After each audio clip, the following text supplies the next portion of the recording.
If you're thinking about moving to San Jose, it's a really smart move to do some research ahead of time to make sure you don't end up in the wrong neighborhood. Here's the thing, certain parts of San Jose might not be the right fit for you, depending on what you're looking for.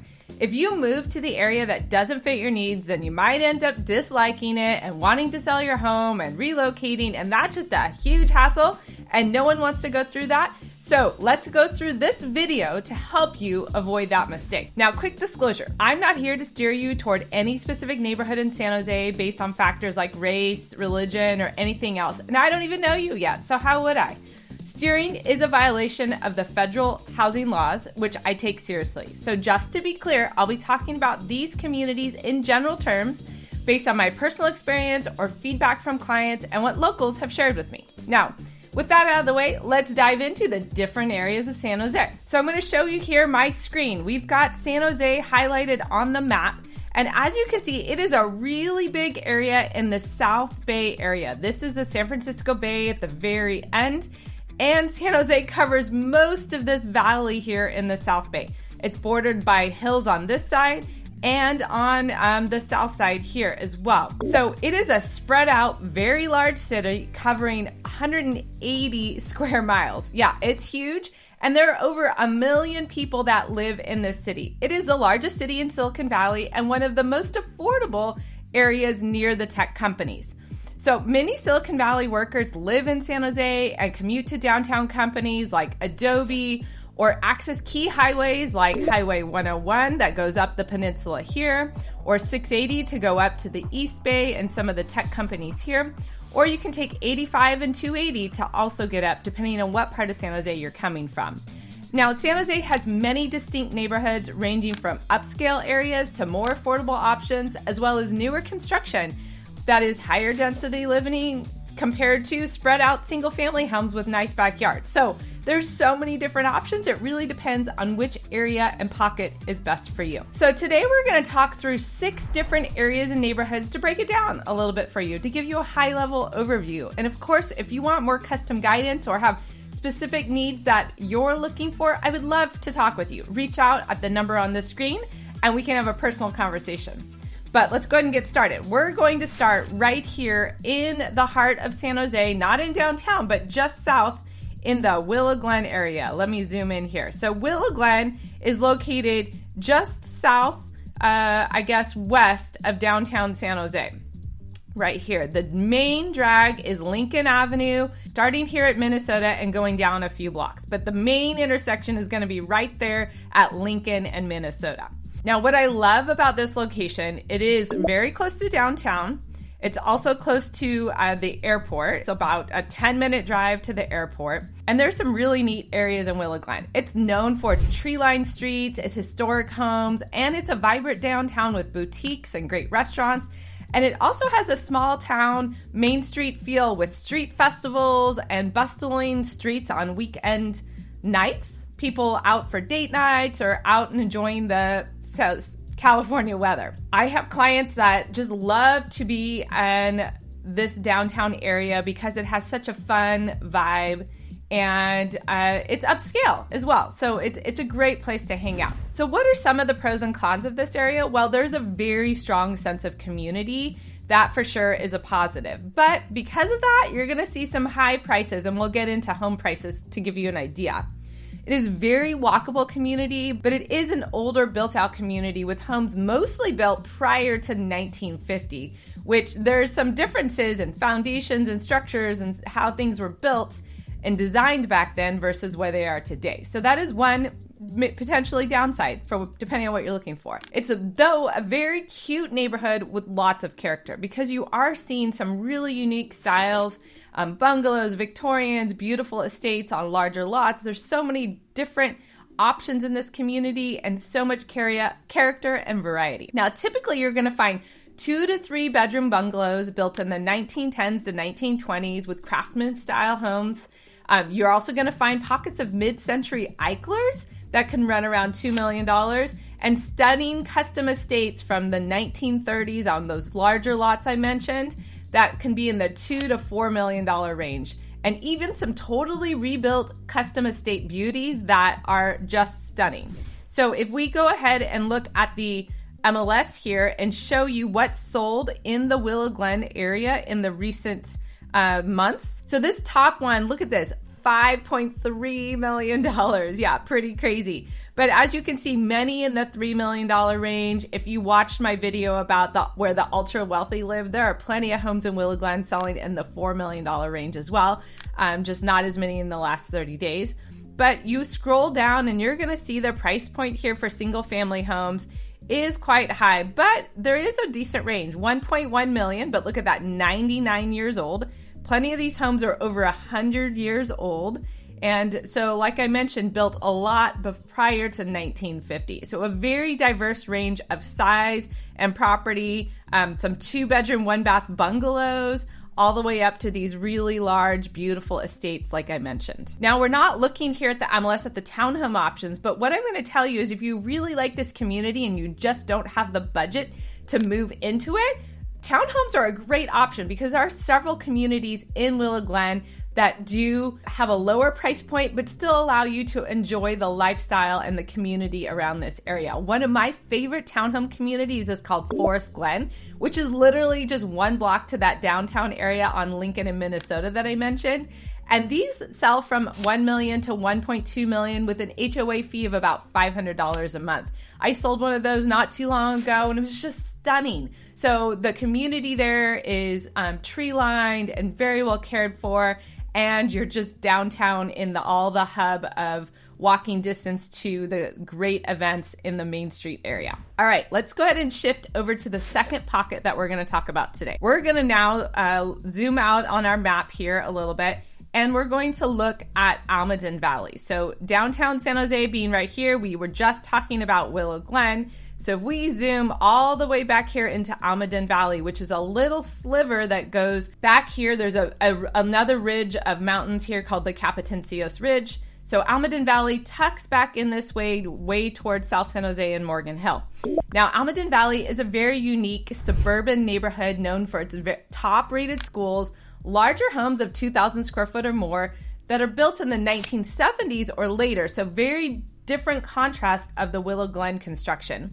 And it has a very active lifestyle, including tennis and swimming and proximity to nature trails and open spaces like Quicksilver County Park and Calero County Park. So it's a really neat community with a very different vibe than downtown, but yet very unique. So which one's right for you? That's for you to decide. Now, the pros of Almaden Valley is the quiet suburban feel with a very upscale, chill vibe. It's in South San Jose, so it is a further commute for many companies, which is a definite downside for some people. Now, if you're commuting to Apple, where my husband works, it can take 45 minutes from Almaden Valley to get into Apple, even though it's only like 14 miles to the Apple headquarters in Cupertino. But the traffic can be pretty intense and you're coming from a little further south, so that is something that you have to think about. Another pro, though, is that it's a very highly rated schools, including Bret Harte Middle and Leland High School, and really a lot of really great elementary schools. So I do see home buyers looking in Cupertino and feeling they're getting priced out, jump down into Almaden Valley because it is a similar style, similar school ratings, but a more affordable price point. That entry price point is still a little high though, so this can be considered a con. You're gonna probably need a $2 million price point to get into Almaden Valley. Almaden Valley is newer construction than most of San Jose, but it was built in the 1970s and 1980s, so not really new construction. We will talk about a community that does have more new construction.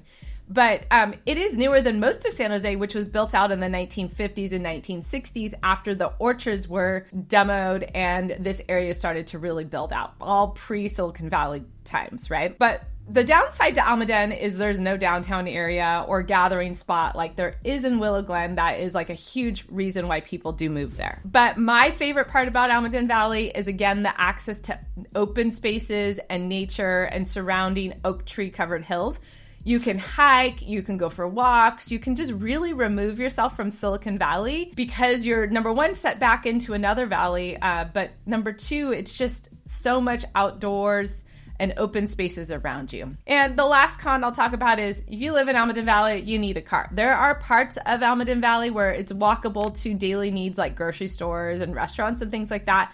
But for all your major things, you're really gonna need a car. And obviously to commute to a work job, you're gonna need a car. Now there's ranch style homes in this neighborhood all the way up to larger 2-story traditional style homes. And really common in Almaden Valley is a split level layout, or sometimes called a tri-level home, which is like a 2-story home, but you go up a few steps to kind of the main living area, then down a few steps to the garage and additional living area, and then up steps to go to the upstairs. So instead of a big long staircase, you've got kind of several smaller staircases. So that's called a split level and is very common in Almaden Valley, but there are many other single family options as well as 2-story options. Now the price point in Almaden Valley for the smaller homes is going to be about 1.8 million, but really, as I mentioned before, you're going to need 2 million to get into the neighborhood, likely all the way up to 4 million or more. But there are townhomes. There are several different townhome communities that are really great and have their pros and cons as well.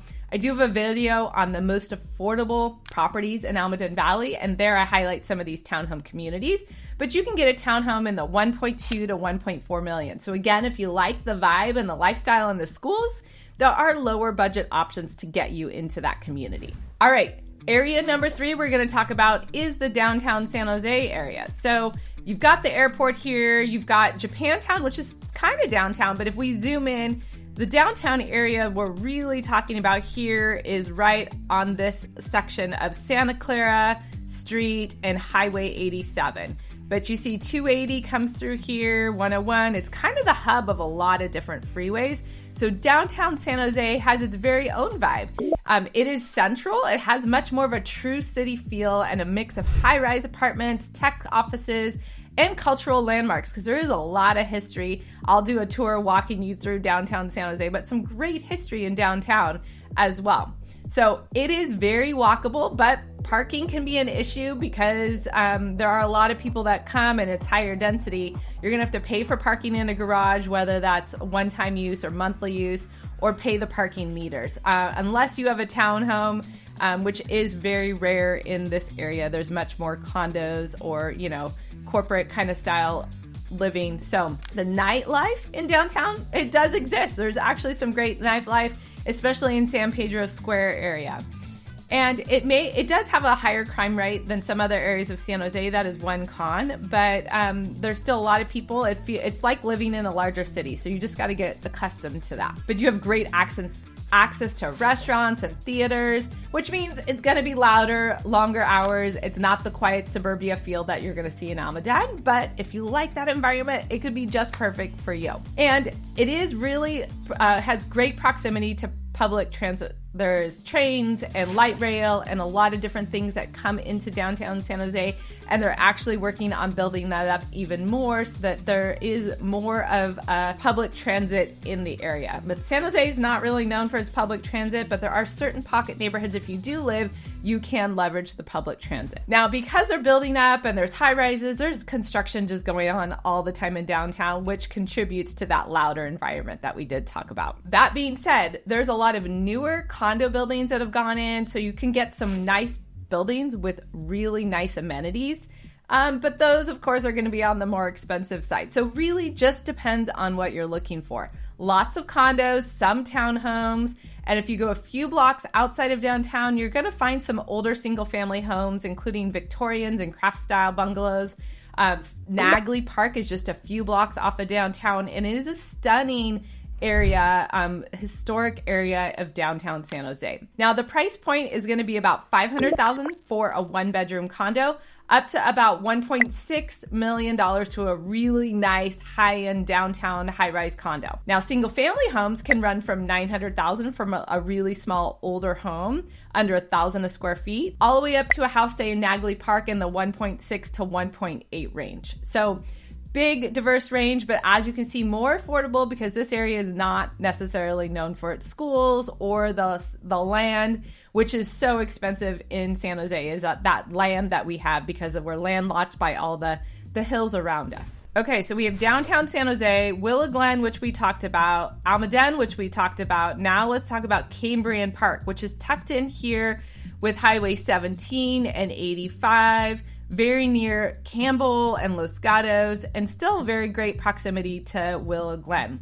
So Cambrian Park offers this more affordable alternative to some of the pricier areas like Almaden Valley, But it still has the good schools that you'll find in Almaden Valley, though the homes are going to be smaller and older, typically under 1,800 square feet, but many of them under 1,500 square feet. Now, it's more affordable, like we talked about, than some of the other areas, partially because the square foot of the homes are going to be smaller. So, that dollar per square foot might not be super affordable in the really good school areas where you might spend $1,400 a square foot.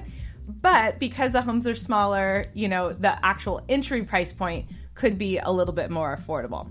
Now, it is very close to the downtown areas that do have a lot of fun. Like I mentioned, Campbell, Los Gatos, and downtown Willow Glen. But Cambrian doesn't really have its own gathering space quite yet. They are working on Cambrian Village, which I do have a video about at the development that they're planning there, but that's still not really in progress yet, so it's still years out. Now, Cambrian, you're going to get a feel of a mix between suburbia and still being in the activity. Not as quiet as Almaden Valley, but there are some quiet streets, but you're just really have much better proximity to town and shopping centers and highways and such. And it's going to be very limited new developments because this is an older area that is very established and has a great sense of community, but not much land for it to be developed. There are some pockets of newer development, but it's very rare. The price point in Cambrian is going to really range. You'll see some really low, small, 2-bedroom, 1-bath, 900 square foot single family homes, but most of them are going to start in the $1.4 million range, and it's going all the way up, climbing way up to $2.6 million plus. So there is a huge range, of course, depends on the square footage. If you look at these homes here, we're seeing well over 2,000 square feet, over 3,000 square feet. A lot of these even have much larger lots. But these are, as you can see, older homes. 30 years seems to be the youngest. Most of them are 60 or 70 years old. So that is that older community that I was talking about. Now, there's very few condos and townhomes, but they do exist. You can get a 1-bedroom condo for about $550,000 and up to $1.8 million for a much larger townhome that's over 2,000 square feet. So that's going to be much more affordable than buying the 2,000 square foot home that we see here. That it's 2.4 million or whatever. You're going to save quite a bit. Still get the space, but you're going to have a small HOA in that townhome community. But those townhomes are a newer construction as well. So lots of trade-offs there and many options for you depending on if you like the vibe of the Cambrian community. All right, community number 5 is Evergreen. Let's jump back to our map and take a look at Evergreen. Now, Evergreen is on the opposite side of the valley. It's way over here on the other side of the hills. Similar to Almaden Valley in that it's tucked up against hills. It's a little bit more separate. But this area is tucked up against just rolling grassy hills where Almaden is covered in trees and oak trees. So just a different look and feel. Though Evergreen has a really nice higher end newer construction. It's known for its suburban feel as well, for its really good schools and its proximity to several different country clubs. So if you're looking for that high end newer vibe, Evergreen might be the right community for you because it is much newer, built out mostly in the 1990s and later, a lot into the early 2000s for sure. So it's a very peaceful environment, but you do have to drive quite a ways off the freeway to get there. And depending on which route you take, you might have to drive through the older, not as nice or safe areas to get into Evergreen. Or you got to drive all the way south here and then access it back from the back. So really depends. But if you're getting off here, you're going to drive through some of the older neighborhoods that, just don't feel quite as safe as, the Silver Creek Evergreen area. But you can access it from this direction as well. Now, this area has really highly rated schools, including Evergreen High School and Silver Creek High School, which is why people do move into this area for these really top-notch schools. And that newer development is a huge positive. If you're looking for homes over 2,500 square feet or even 3,000 square feet, you're going to see much more options. It's much more common in this area because of the newer construction and just of when this was built out. But that being said, it's expensive. There is a combination of the really good schools, the newer construction, and the large size of these homes that make that price point really high. Now, if you're looking for that country club vibe, this is a huge pro of this area. But the downside is very limited nightlife, very limited shopping and restaurants. You got to leave the community to get access to those things. So let's pull this up and give you a sense of what that actually looks like. Okay, so if I search the Evergreen area, you see single family wise, 5.2 million, a house that sold in the last few months, and then many in the upper 3 million range. You can see these are 20 years, 30 years old, not very old at all, much newer age range than we saw in some of the other communities we were looking at. Now, these are huge. Look at this, 5 bedrooms, 4 bedrooms, 28, 30, 100, 4,000, just much, much larger homes available in this area. And you see most of them are in the 2,000s. Every so often you see a small, their 1,300 square foot home that is a little bit older, built in the 56. So there are some older homes that are still in the great neighborhoods, but overall, Evergreen is going to have that newer home with the range of 2 million to 3.5 million. And the older homes you can see 1.5 million or more. Okay, the last neighborhood we're going to highlight today is going to be the North San Jose Berryessa area, which is a growing area for sure. So you see Berryessa here, North San Jose here. So this area of San Jose is a very north section, bordering Milpitas, bordering Santa Clara, near still to the airport, and a spot where all these different highways come in that makes it quite congested and busy. Overall, this is a growing area with newer developments and buildings up around the older neighborhoods. So you find a lot of newer, high density living communities, new shopping centers going in, tech offices, lots of apartments. So I see lots of tech workers start here because it's very close to work, it feels new, it feels very high end if you're buying one of the newer townhome or condos or living in one of the apartments. But then they get to a point where they age out and they move out of this area because their family grows and they want more of a yard or better schools. But it is a great place to start if you're looking for a nice area in San Jose because of that proximity to all those major highways and tech companies. It's going to be a little bit easier to get up Highway 1 from here, Highway 101. It's also easier to get into Santa Clara or to this North San Jose area where you are going to find a lot of companies off of 237 as well. Now, the downside is you're going to have a lack of community, mostly because this is, new construction going next to older construction. So it's feeling very like changing and disjointed right now. But there are a lot of those newer housing options, which is nice. But they're higher density, more condo style apartment living, a few townhomes that are intertwined kind of in that. But the thing that you got to think about is with these townhomes that might be 3 stories or intertwined with each other, you just don't have quite the same privacy that you would in some of these areas that aren't quite as dense, right? But that being said, you have great access to public transportation, including BART. There is a BART line that's right here in Berryessa, will take you up to the East Bay. And like I mentioned before, because of all these highways, this area can feel very full of traffic and very busy because it kind of becomes a bottleneck of a lot of different highways coming in. So those are all the trade-offs and pros and cons. So if you're looking in single family homes, you're definitely going to find some older homes that were built in the 1970s. So you see a lot of these are saying they're 50 years old or so. You're going to see a range, quite a bit of a range, some great homes, and there's some pockets that have really good schools here as well. So from an older single family, you're going to see a 3-bedroom ranging from 1.4 to the larger 2,000 square foot homes all the way up into the 2.3 range. But you see many options kind of in the 2 million range. Now, if we look at the newer condos and townhomes, I will go ahead and pull that up and then you can see what we're actually seeing there. Very different type of vibe and feel and price point. Now look at this, the condos and townhomes, there's still in the last 3 months, 47 properties that sold. Look at the ages, 32 is like the oldest one. Oh, here's one at 48, but most of them are 10, 12, 20 years old. And you're gonna see a price range from, look at 1.4 is the high end, which is pretty cool and nice. And then to 500,000, but those are the older ones you see here. So if we look at where the newer ones start, here's a newer townhome, 7 years old, sold for $993. So realistically, if you're looking for a newer townhome or condo, you're probably in the 1 million to 1.4 million. So some really great options there, whether you're looking for that newer vibe that we talked about as a starting point. It's an affordable, really nice area to start out or if you're looking to, even expand from there into one of the older homes that have better schools and not go so far, there are options for that as well. So if you're moving and you want help and guidance when you're looking for the right place to live, I understand that. There's so much. San Jose is so huge, and I want to help you save time and not make the wrong decision.